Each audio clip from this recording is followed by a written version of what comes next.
What's up, guys? Welcome back to my channel. My name is Cookie Miller. I am a certified personal trainer, a weight loss specialist, and I have lost about 100 pounds myself. So now I'm here all over the internet just giving you guys tips and tricks to help you to be successful in your fitness journey.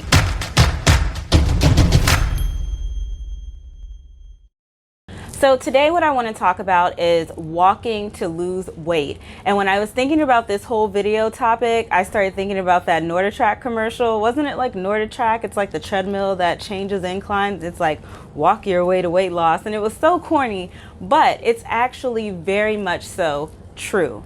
And it's something that I wish in the beginning of my journey that I had known, because I was the crazy person who was like, let me do all the cardio, let me sign up for every single race, because everybody was telling you, or the information that was out there back then was that you had to do all of this cardio, you had to work, grind. And really all that led to for me were injuries. So some of you may know I had like a couple of knee injuries back when I was doing a lot of racing. It was especially not something that's super great for you when you do have a ton of weight to lose, because you have to think about the fact that you're putting so much pressure on your limbs by running with all of that weight. And I'm also somebody who is very top heavy, and when I was obese, I carried a lot of my weight up top. And so that was a lot of weight that was just going down onto my knees from doing so much running and so many high intensity things. And so I want to provide you guys with information that is going to free you. Okay, it's going to free you from overdoing it, and then from potential injuries. So we all have a basal metabolic rate. That just means that our bodies, even if we are sitting down doing absolutely nothing, burns calories. Our body burns calories just to function. Okay, and so knowing that should already start to empower you, because it's like, okay, your body is already working and burning calories and working to help you to get into that caloric deficit that you need in order to lose weight. So knowing that, then now you understand that you really do need to eat to fuel your body just so that it can actually function. And then on top of that, whatever you're doing outside of just existing also needs to be fueled. So if you're somebody who is doing a lot of different exercises, maybe you're someone who plays a sport, or maybe you're someone who just got into your fitness journey and you're, doing different classes and things like that, then those things need to be fueled as well, right? So you've got the base amount of calories that you eat just for your body to function. Then on top of that, you've got the calories that you add in so that you can power through those really hard workouts, because it would be very difficult to have an energy source to pull from if you're not giving your body energy or fuel or food. So you've got that. And then on top of that, you've got something that is called NEAT. And NEAT is our non-exercise activity thermogenesis. And what that means is that our bodies, as we're doing things like I'm making this video and you notice that I'm talking with my hands, that's burning calories. And so just things that we do day to day, those things factor into our NEAT. And then that is how we burn additional calories. So something else that would also factor into NEAT would be walking. And walking does not have to mean going to the gym to get on the treadmill to walk at this particular, pace. Walking and just being more active is, if you work in an office, getting up, going outside, taking a walk around the block, walking up and down the stairs in your building. Those are the things that are going to add into your NEAT, right? So the reason that you want to increase this is because if you do, then guess what you don't have to do?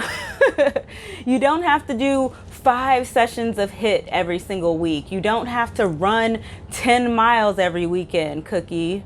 Okay, that I was doing that. Okay, you don't have to do all of those things. So I find that a lot of times the mistake that people make is that they think that they have to do all of these crazy amounts of cardio, but what we're not doing is we're not looking at our actual activity level. We're not looking at, okay, what am I doing day to day? How can I just become more active in my lifestyle? right? So what sounds better to you? Like, would it be better for you to, instead of sitting at your desk for, 4 hours and then going to lunch and then sitting again for 4 hours? Or is it better for you to be able to get up maybe every hour and just walk to, the water fountain, or, walk and get up and, go to the restroom, or stand up and just stretch, or just, do some exercises in your chair throughout the day to give yourself some activity? Or would it be better for you to just go to the gym after work, after you're tired, just to go and walk on the treadmill for, an hour or more to then make up those same calories, right? So some people might say, hey, I'd rather do that. I mean, okay, but it would be better to work it into your lifestyle, because for most of us, we're not working 7 days a week, we're working 5 days a week. So if this is something that you're teaching yourself mentally, you guys know I am not that type of coach. I'm not going to be like, eat this and do that, because that is not how weight loss works, right? We have to start from a mental standpoint. So you have to start telling yourself that this is normal to get up, to have activity, so that on the weekend you're doing that as well. It has to be something that you just put fully into your lifestyle. Something that is going to be majorly helpful for you if you're like, okay, I can do that, I can be more active, but you want to be more intentional about it, would be an activity tracker, okay? This is mine. It is the Polar A370. I'll leave a link to this below. I absolutely love it, but let me talk about activity trackers in general, and then I'll come back and talk about that one. So having an activity tracker is going to be so incredibly helpful. Some people ask, well, can I use my phone, or can I use this? Though the activity trackers are not necessarily completely 100% accurate, they're pretty close, okay? But your phone is really off, because my phone's sitting over here, and it's just like, when I'm not holding my phone right now in my hand, and it's not counting up all of this, I'm not getting my neat calories right now. I'm not seeing that being reflected into my watch. And so that is why I would recommend getting something that you're going to actually wear, some type of wearable activity tracker. The activity tracker is going to show you what your steps are for the day, how active you've been that day. If you wear it to sleep, it'll even track how well you slept throughout the night. And so there's just so much valuable information that you can get from wearing the activity tracker. And what you'll start to see is that you'll see how many steps you took for that day, how active you were, if you had any inactivity timestamp. So maybe there was a span of time where you weren't active. So you can actually start to look at that data and see where you can improve. If you're looking at everything and you're like, okay, I want to be more, active throughout the day. Let's see how many steps I took today. And you look and you see that it's like 4,000. You're like, okay, let me try tomorrow to hit 5,000, right? You don't want to go into it and go, okay, tomorrow, 15,000 steps. That's way too excessive. And then you get into another problem where if you jump that far, that quick, then you're going to bring your NEAT levels way up, and then your body will adapt to it. And then this is kind of going to start to work not in the right way for you, okay? Because you don't want your body to adapt to this high level of training. And then that means that's where you have to be in order to maintain what you're already doing and the goals that you're trying to reach. Okay, but we need a whole other video on that. Let's just talk about this. So small, tiny increments that you want to make, and then see how that is reflecting within your weight loss. So again, maybe you're doing 4,000 steps.